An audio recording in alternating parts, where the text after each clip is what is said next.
So our parasha is Beha'alotcha. A number of different topics are found this week. And diving into chapter 8, Book of Numbers, chapter 8, verses 24 and 25. And so we read the following. This is the rule for the Levites. From 25 years of age up, they shall participate in the workforce in the service of the tent of meeting. But at the age of 50, they shall retire from the workforce and shall serve no more. All along, I've made clear many, many times that my premise is to try to put the world that we're familiar with back onto the world of the Torah and vice versa, to try to put them back in our world, and in doing so, hopefully to understand. So here we read a law that says the Levites can't hire them before 25, but they have mandatory retirement at the age of 50. So how would anybody deal with that provision in a contract today? Naturally, you'd bring in the union rep and you'd have lawyers involved. So here's what I'm imagining. I've got the lawyer, the union rep, and Moses.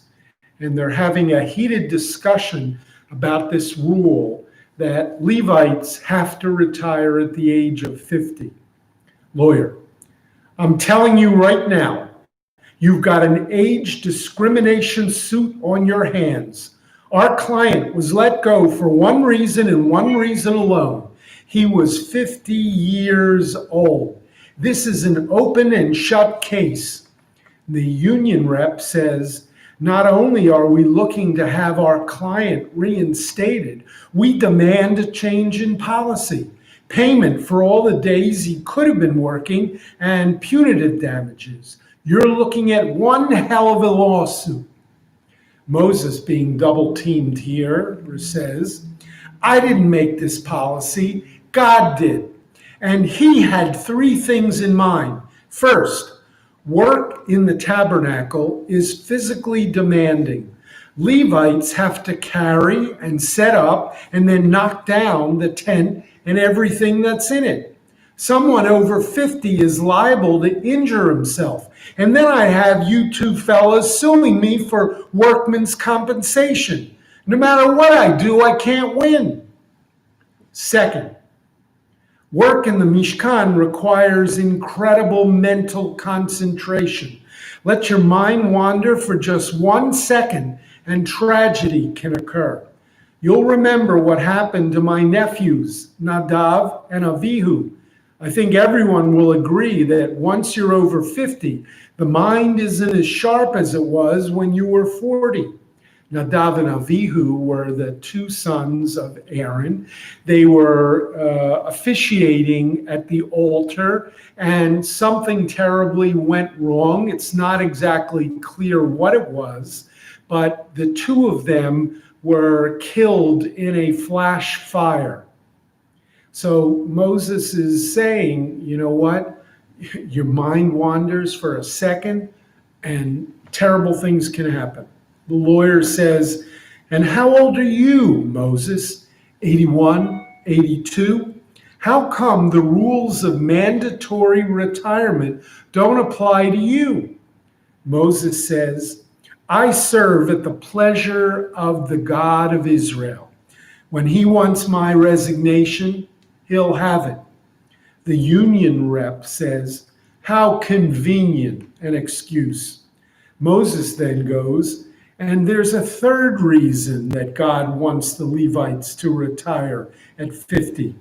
You remember the census of Levites we recently did? There are over 8,000 men in the various Levite clans, all waiting for a chance to do this holy work. If we let people work as long as they want to, most Levites will never get an opportunity to serve. It would seem to me that the union should be as concerned for the thousands of guys who won't ever have a job as it is for the few who have lost their positions because they have reached retirement age. The lawyer says, before we go to court, are you willing to consider a compromise? The union rep says, push the retirement age back to 65, have those 50 certified as, have those over 50 certified as qualified by a panel of doctors. And Moses sort of shakes his head and says, I'll talk to the boss, but I don't think he's going to give in. So again, bringing our contemporary sentiments and sensibilities to this whole issue of how old people are and when do you have to retire, and putting it back on one of the laws that we see here in the Torah portion this week. So let's move to chapter 9 in the book of Leviticus. And we're reminded that, we're reminded of the laws about the Passover. The beginning of chapter 9, let the Israelite people offer the Passover sacrifice at its set time. You shall offer it on the 14th day of this month, first month of the year, which was Nisan. At twilight, at its set time, you shall offer it in accordance with all its rules and regulations. But listen to this. But there were some men who were impure by reason of a corpse and could not offer the Passover sacrifice on that day. You'll remember that in order to enter the temple precinct, in order to present your Korban Pesach, your Passover offering, you had to be in a state of ritual purity. Who was ritually impure? Mainly those people who had contact with the dead. And by that, it could be not just touching a dead body, but it could also mean being in the same tent as a dead body, rendered you ritually impure. And then what was required is you needed to go through a purification ritual, the para aduma. A brownish cow was slaughtered. Its ashes were added to water, sprinkled on the person. They had to wait a certain amount of time. Then they were considered ritually pure again. They could come back to the temple. But it's very clear that when we're dealing with Passover, which was the most important of the holidays, what happens if just before Passover somebody becomes ritually impure, a relative dies, they're in the same tent, or they need to remove the body for burial. By touching the body, they become ritually impure. So what are they supposed to do for Passover? Remember, Passover back then, it wasn't just going to somebody's Seder. It was bringing a lamb and offering it and then partaking of the meat of that lamb in a special, dinner, a special celebration. So there were some men who were impure. Appearing that same day before Moses and Aaron, those men said to them, impure though we are by reason of a corpse, why must we be debarred from presenting the Lord's offering at its set time with the rest of the Israelites? Pretty good question. Never happened before. They can't bring Passover. They can't celebrate Passover. Passover, it's unthinkable. How could you not offer an offering? But they're not allowed to do the offering. What are they supposed to do? How do they get out of this? You have to wait a certain amount of time before you can be ritually pure, and you need to have this ritual done. If this is an hour before Passover, it ain't going to happen. So Moses says, I'll get back to you on this. Stand by. Let me hear what instructions the Lord gives me about you. And the Lord spoke to Moses, saying, speak to the Israelite people, saying, when any of you or your posterity who are defiled by a corpse or are on a long journey would offer a Passover sacrifice to the Lord. So today the issue is in the desert, right? That's what Moses is saying. In the desert, we're all together. Nobody's on a trip. The problem is some people are ritually impure by virtue of contact with the dead. But we're imagining once we get to the land of Israel, and maybe people are on a trip, maybe they can't get back in time. What are they supposed to do when we finally get to Israel? And then somebody, and it's not just because of a corpse, but for other reasons. They shall offer it in the second month. Remember, Nisan, when Passover occurs, March, April, that's considered the first month of the year. So what God basically says is they shall offer it in the second month on the 14th day of the month. In other words, instead of the 14th day of the first month, Nisan, wait a month, and then a month from now, they will be able to bring their Passover offering to the temple, yes, a month late. But that's the compromise that God comes up with. They shall eat it with unleavened bread and herbs. So a month later, sacrifice matzah, moror, and they shall not leave any of it over until morning. Okay, so that's the standard rule. So we got a problem. We solve the problem. Wait a month. Everybody, you were away. In a month, you could certainly be back. You were impure. You got a month to become ritually purified again. So here's what I'm imagining. We make this exception, and once you make an exception, then all the rules, in a sense, break down. We've done this. We've seen this in the synagogue many, many times. People have a particular issue. They come to the rabbi. We know this is the rules, but we have a particular case. Can you make an exception for us?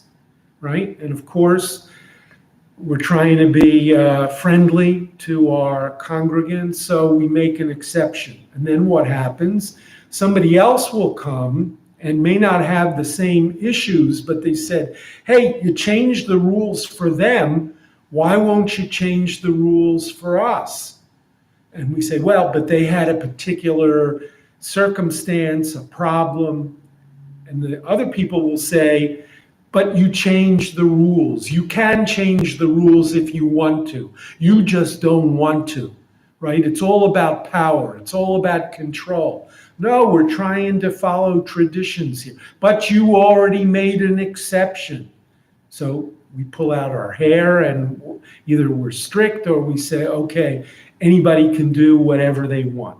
That's what I'm imagining. Okay, so in those days, the issue was, we need to offer the Passover sacrifice. God says, fine, do it a month later.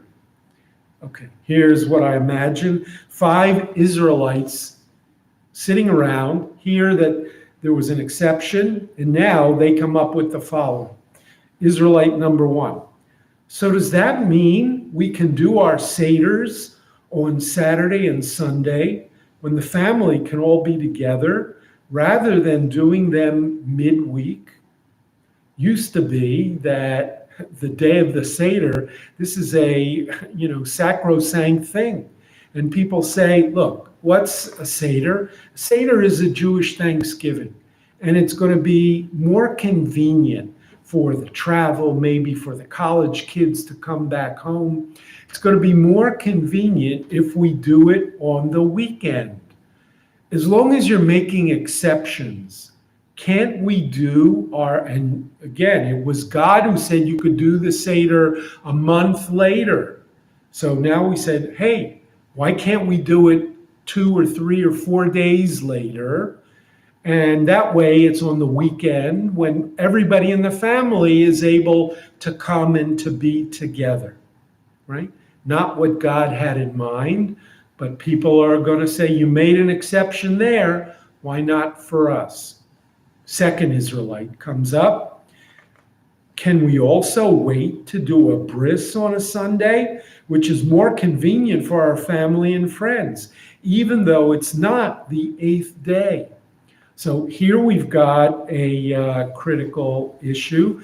According to the Torah, one of the strictest rules is that a bris has to take place on the 8th day. The only exception is if the child is not healthy enough. Usually it's either with a preemie or perhaps the child is jaundiced, and they'll postpone it. But we're not supposed to do it earlier. Listen, there are a number of cases that are going around right now where a Jewish boy is born and they want to have the bris, but getting a mohel to come out may be extremely difficult. So what are they going to do? So the compromise that seems to happen is, as long as the mother and the baby are in the hospital anyway, why don't we have a physician do the bris in the hospital? It's clearly not the 8th day, could be the 2nd, the 3rd day, right? And so we've got the circumcision done. Now, from a traditional point of view, that's not going to cut it. Forgive the pun. The idea is that it's critical that this take place on the 8th day. And there is a difference between a circumcision, a medical procedure, and a bris, which is a religious ritual that happens to include a circumcision as part of it. But it's greater than just the medical procedure.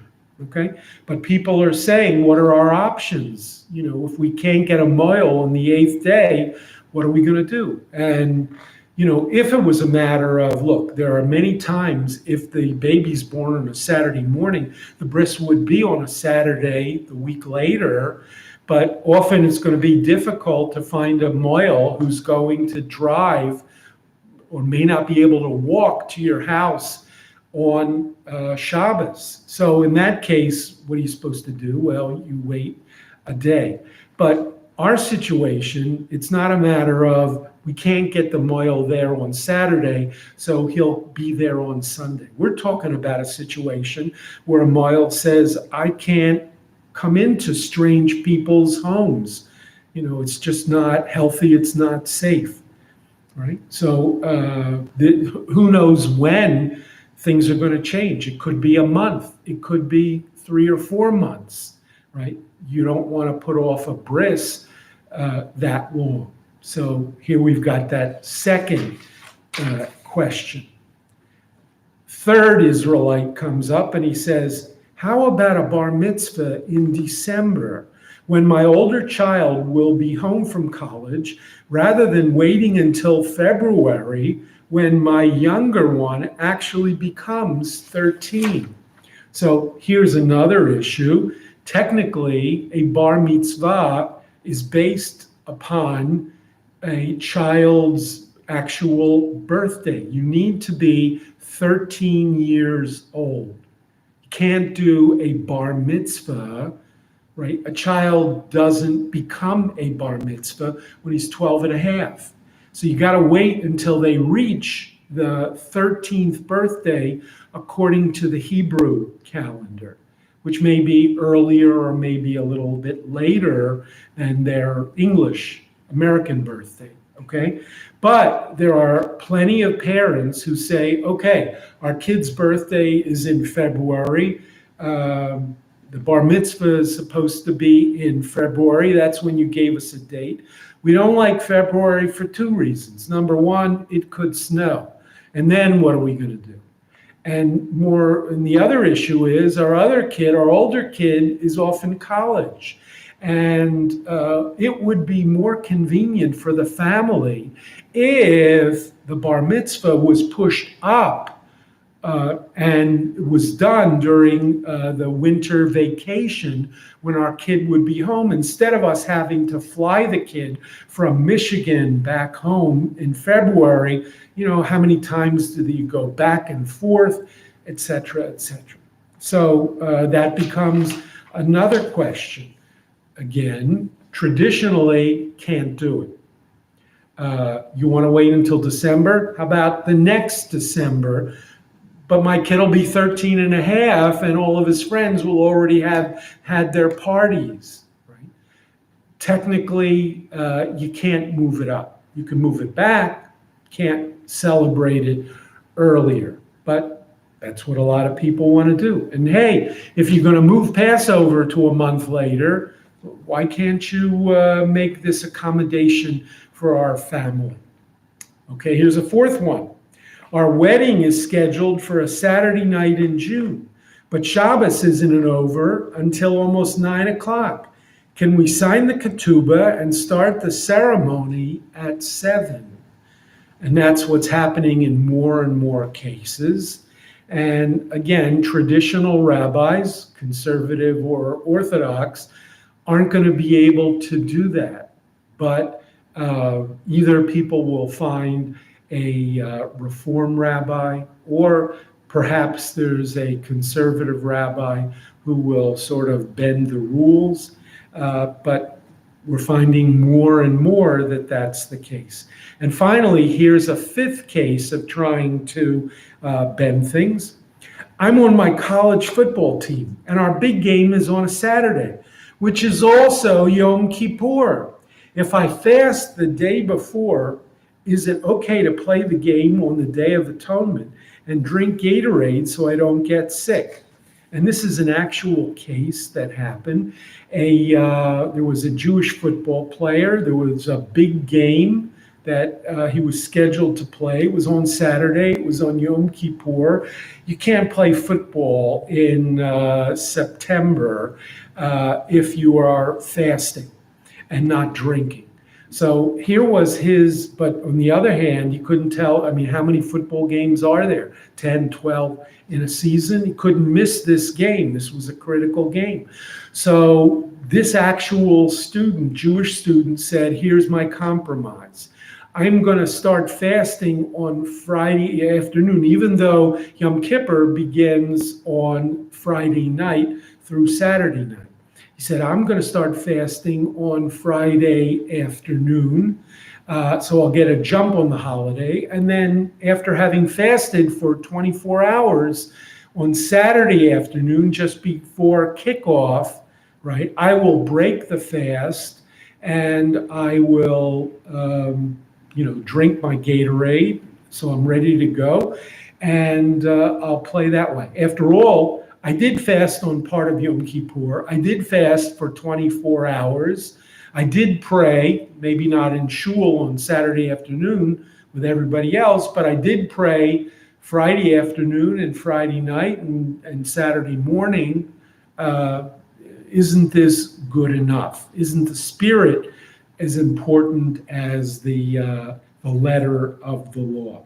So God hears all these people lining up with their own exceptions. Yeah, but if you're going to make an exception for them, for the people who were impure and they could do Passover a month later, why can't you do it for us? So here we come to a very interesting question, is what bends for what? Do we bend for the law, or should the law bend for us? And is it about simply what's convenient for us, what's cheaper for us, okay? Are trying to do two things, and sometimes they clash, and if you're saying, okay, you can bend the rules on the time of Passover, why not for everything else? And those questions become critical ones for rabbis, especially in conservative Judaism. For Orthodox Jews, we know what the answer is. You can't bend the rules. The bris is on the 8th day. The wedding has to start when there are three stars out in the sky at night. Bar mitzvah can't take place before the 13th birthday. Okay? You don't begin Yom Kippur early and break it during Yom Kippur. So we know what the Orthodox say. The Reform, I think by and large, would take the attitude of as long as we're sticking to the spirit, the letter is not that critical. It's conservative Judaism and Jews who are caught sort of in the middle, that we want to live in two worlds, and we're trying to figure out, what do we do? How do we work it out so that we can have our cake and eat it too, as it were. Okay, so we come to chapter 11. Here we've got, in chapter 11 of the book of Numbers, we've got verse 27, and we're told the following. Moses is burned out, leading the people by himself, dealing with all the challenges, with all the complaints. He asks God for help. God sends his spirit upon 70 individuals who will give Moses the support he desperately needs. Then we read, verse 27, a young man ran and told Moses, Eldad and Medad are prophesying in the camp. Eldad and Medad were two of the men who received the Spirit of God and who were picked to assist Moses. Rashi, Rabbi Shlomo Yitzhaki, lived in France, 11th century, is intrigued by the identity of the young man. Who is this young man who runs to tell Moses that Eldad and Medad are acting like they're receiving the word from God? He brings this comment. This is Rashi. Some say that the young man was Gershom, son of Moses. Remember, Moses had two sons, Gershom and Eliezer, but we know nothing about them. Perhaps Rashi wanted to give them a small role in the great drama of the Torah. Rashi, like the rabbis in the Midrash, wants to flesh out a story that gives us very few details. Taking a cue from Rashi, I'm imagining how Moses' son, assuming that the boy who tells Moses is actually his son. The Torah doesn't say it is, but the rabbis imagine it might have been. How Moses' son might have felt about others sharing the spotlight and the burden that had been his father's alone.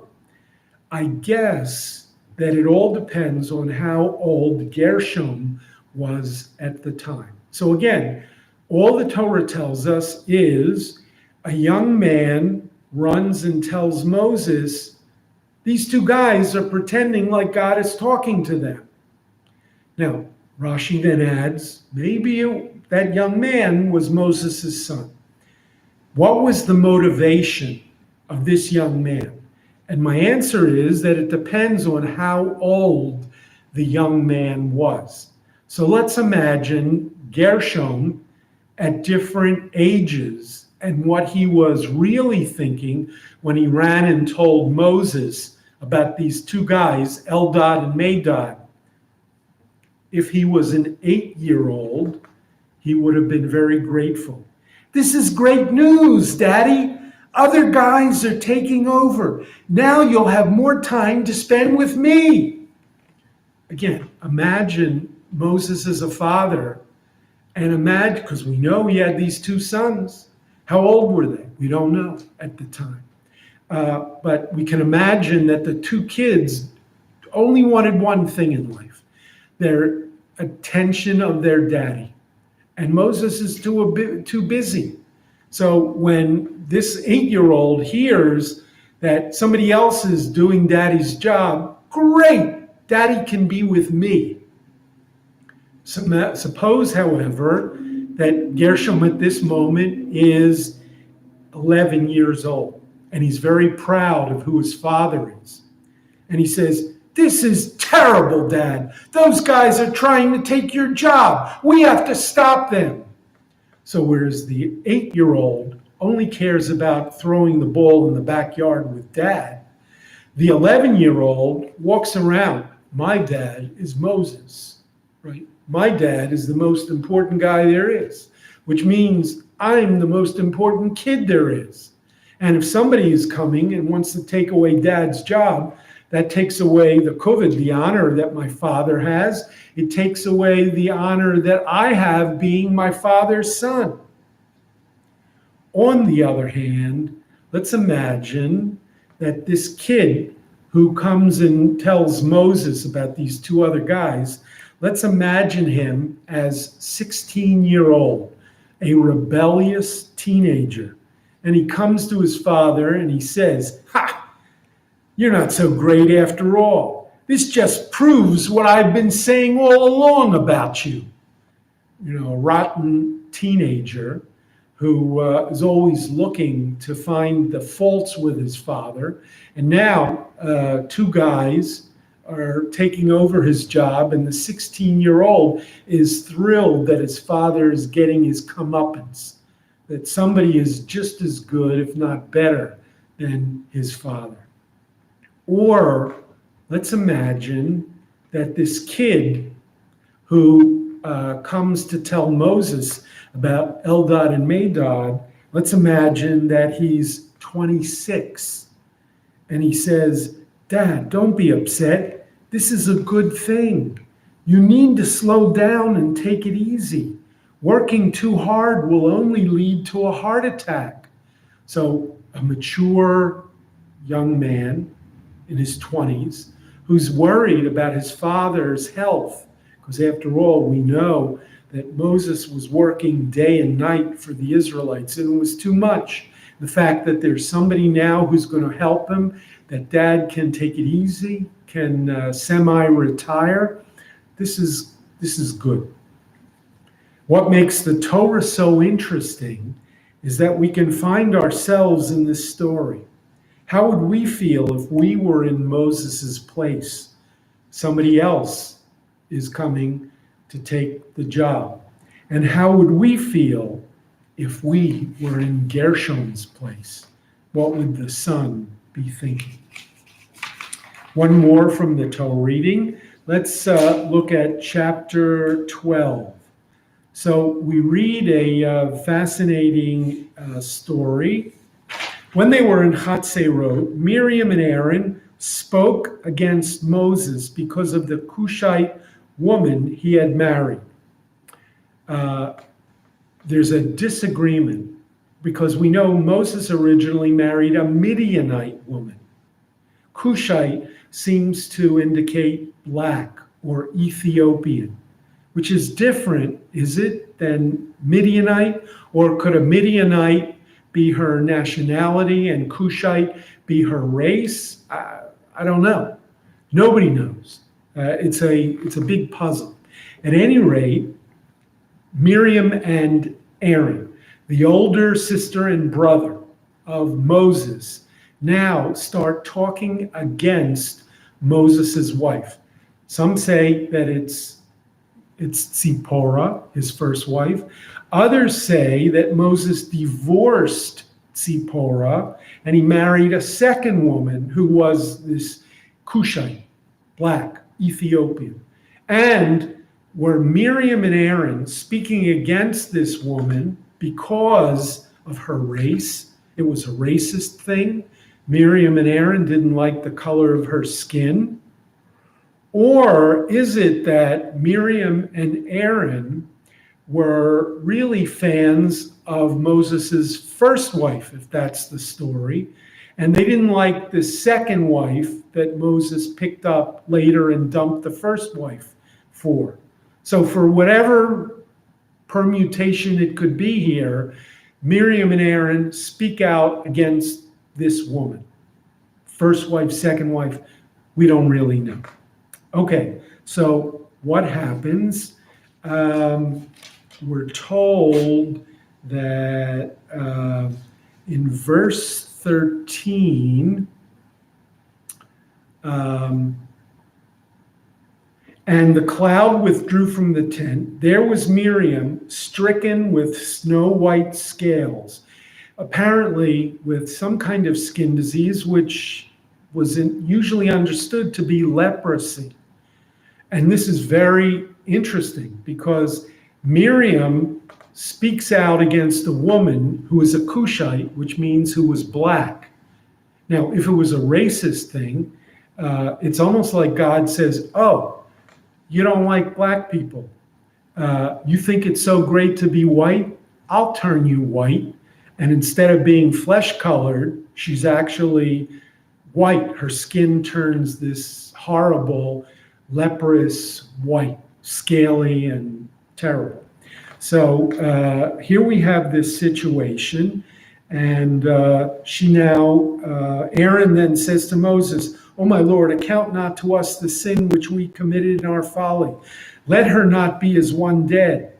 So Moses cries out to the Lord, saying, and at this moment, Moses prays for Miriam, who's got leprosy. And he says, the prayer is 5 words. El na refa na la, which literally means, God, please heal her. 5 words. And 4 of those words are 2 letters in Hebrew. El na la. El na refa na la. Please, God, please heal her. Okay, this is the older sister of Moses. She's got this deathly disease. Aaron says, do something. And so Moses prays for his sister. 5 words. Please, God, please heal her. Okay. I'm imagining Aaron saying, what? Your sister's dying and this is the best you can do? A 5-word prayer devoid of eloquence, of emotion, of substance? What's the matter with you? Did you forget that this is the sister that saved your life after you were born when they put you in a basket and floated you down the Nile? Or maybe that's it. You resent the fact that you owe her so much. You spend so much time with God, you've forgotten all about your family. Or is it that you resent her because she's older than you and she's a reminder that she's the big sister and you're just the baby of the family, not some high and mighty godlike figure? Or is it because she's a woman? Are you threatened by her because at the Sea of Reeds, she led the women singing and dancing and took some of the attention away from you? Or is it because Miriam said things about your Cushite wife that you didn't want to hear? The leader, the liberator, the lawgiver of the Israelites, married a Midianite woman. What did you expect people to think? They have to follow the rules, but you don't? Miriam was just telling the truth, and apparently you can't handle the truth. If the lowliest person from the tribe of Issachar was sick and came to you and requested a prayer, I'll bet you would have come up with something better than, please God, please heal her. You ought to be ashamed of yourself. So we see the issue from Aaron's point of view. This is your prayer. This is what you come up with for your sister. What's the matter with you? What's really going on inside of your head and inside of your heart, if you have one? So Moses comes back and he says, don't judge what's in a person's heart by the words that are on their lips. Have you forgotten that God chose you to be my spokesman before Pharaoh because I wasn't any good at speaking, either crafting words or delivering words? So in other words, I got this paltry prayer, all right, because I'm not so good at speaking, which is why you came into this whole Exodus story in the first place. You were my spokesman because I wasn't very eloquent. So now you're blaming me for not being eloquent? You knew that from day one. I was devastated by Miriam's illness, sad, worried, afraid. My simple words testify that my brain has shut down. I will tell you that I repeated those 5 words over and over and over again. Think about it, just like Shema Yisrael, Adonai Eloheinu, Adonai Echad. Sometimes if something is short and concise, we're able to repeat it, and it becomes a mantra, and it becomes something that sticks inside of us. So too, El Na Rafan Allah, El Na Rafan Allah, El Na Rafan Allah. Maybe that's what was going on. You may think me cold and uncaring, but I believe that God knows what I am feeling inside, and that He will answer my prayer and heal our sister. The truth is that most of us are not very eloquent. We're not poets. And when we want to express ourselves, sometimes there's an assumption that the answer to the prayer depends upon the eloquence of the prayer. And Moses here is basically saying, no, God knows what's in your heart. All you need to do is to open the door, open the gate, let Him know the theme, and He'll feel deeper than that from what goes on in your heart, which God knows, and which Aaron doesn't. Okay, we come to the Haftorah for Beha'alotcha. So you should know that the Torah reading began, I didn't deal with it in one of our little pieces. Torah reading begins with the laws about the lighting of the menorah. And so therefore the Haftorah, which always parallels the Torah reading in some way, also deals with a menorah. So what's the historical background? Remember, 586 BCE, Babylonians destroy the temple, exile the Jews. 70 years later, Cyrus of Persia defeats the Babylonians, has a much more friendly attitude towards the Israelites, towards the Judeans, allows them to return back to Israel, allows them to rebuild the temple. It's approximately the year 520, 515 BCE, sometime around then. The Jews return and they start to rebuild the temple. You know what? As soon as they get back to Jerusalem and they say, first thing we're going to do is we're going to rebuild the temple and make it magnificent. But things don't always go as planned. You got to raise a lot of money. People weren't able to raise it, the money that they needed to build it. The workers, they couldn't either hire them.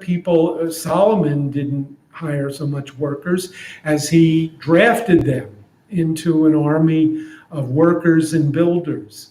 And here the people are coming back. They need to rebuild their homes. They need to have an occupation to feed their families.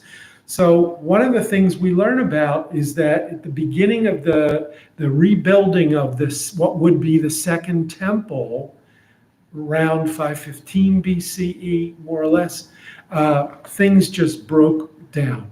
And people went home, and you got a building that's half built, and services can't continue. The sacrifices can't go on. So what happens? Along comes the prophet Zechariah in English, Zechariah in Hebrew. By the way, Zechariah, which literally means God remembered, good name for a prophet. We often don't know whether prophets' names are symbolic or are real. God remembered His people, brought them back, helped them to rebuild. So Zechariah comes and he has this vision about the completion of the temple. He's basically giving a pep talk. We have to collect the money. We have to dedicate ourselves to rebuilding the temple. So that's the message of Zechariah. Okay, we're going to find that there are, besides Zechariah, that there are two other important personalities that we're going to find in this Haftorah. Chapter 3, Zechariah says, he further showed me Joshua, the high priest, Yehoshua, the Kohen Gadol. Right? So the temple is not yet built. It's in the process. But we already know who the high priest will be, who will be the one officiating and offering the sacrifices. So he's that guy. And then we're going to read in chapter 4, this is the word of the Lord to Zerubbabel. And then we have a very famous line, not by might, not by power, but by my spirit, says the Lord of hosts. The Jewish people are not going to be the richest, the strongest people on the face of the earth, but God is on their side. So they're going to succeed in whatever they do. Here's the point. There are basically now 3 people involved: prophet, priest, and civil leader. Zechariah the prophet, Yehoshua the Kohen Gadol, and Zerubbabel, who is let's call him the Nasi, the leader, the prince, the president. Okay, so 3 key people who each have a different role. One is the civil leadership, one is religious leadership, and then we have a sort of a spiritual leadership. I hear the idea that there are 3 leaders, and what I could think of was this, that in New York State, there was a very famous idea about 3 men in a room. And you'll remember that power ultimately came down to the governor, the assembly speaker, and the Senate majority leader, okay, in the state Senate. Now you'll remember that assembly speaker for a long time was Sheldon Silver, and the Senate majority leader was Dean Skelos. 2 of those guys convicted and sent briefly off to prison for their work. But clearly, the way that things worked in New York State is forget about all the assemblymen, forget about all the state senators. It really came down to 3 men in a room who decided what the budget would be, what the laws were going to be. And, the 2 houses ultimately rubber stamped what those 3 men decided. So here's my imposing back on the Haftorah, this New York State concept of 3 men in a room. In Jerusalem of the late 6th century BCE, decisions were made by 3 men in a room: the governor, Zerubbabel, the high priest, Joshua, and the prophet, Zechariah. As the temple was being rebuilt, an issue came up that needed a decision. What would the new menorah look like? We assume that when the Babylonians destroyed the temple, they probably carried off the menorah, melted it down and into gold that it was, and it went to the king. The old one, crafted by Bezalel ben Uri in the days of Moses, some 800 years before, had stood in both the tabernacle in the wilderness and in Solomon's temple in Jerusalem, but it had disappeared. Some say it was hidden by the Kohanim before the temple's destruction. Others claim it was carried off to Babylonia, as a trophy of victory, or was melted down for its gold. Now, after the Persians had defeated the Babylonians, permitted the Jews to return to Jerusalem and rebuild the temple, a new ark, 2 altars, a table for the lechem apanim, the showbread that was brought every week, a laver, the sink the basin for washing before the Kohen offered the sacrifices, and a menorah had to be refashioned. It was the menorah that caused the biggest controversy. Joshua, the Kohen Gadol, believed in tradition. He wanted to replicate the old menorah exactly as it was 800 years ago. His designs were based on the description in the book of Exodus and on the eyewitness testimony of the elder priests who remembered it from before the destruction. Zerubbabel, the governor, wanted a sleek, new, modern lampstand that would become the symbol of the new Judean state and of his administration. He believed people didn't want a museum piece that evoked the past, but something exciting that would speak to a new vision for the future. So it fell to Zechariah, the prophet, the third man in the room, to cast the deciding vote. And indeed, in the Haftorah, we're told that here's what the menorah will look like. The angel who talked with me came back and woke me as a man is wakened from sleep. He said to me, "What do you see?" And I answered, "I see a lampstand all of gold with a bowl above it. The lamps on it are 7 in number, and the lamps above it have 7 pipes. And by it are 2 olive trees, one on the right of the bowl and one on its left." I asked the angel who talked with me, "What do these things mean, by my Lord?" Okay, so he has a vision, and he now comes and he says, "I see a lampstand all of gold with a bowl above it. Lamps are 7 in number. The lamps above it have 7 pipes, and by it are 2 olive trees, one on the right and one on the left." So ultimately, the 3 men argue about what should the temple look like. Is it simply a recreation of what it used to be, or should a contemporary temple with the architecture, should it basically be new and modern? And of course, we have that very same issue every time a synagogue is built. To what extent do we want to evoke the past?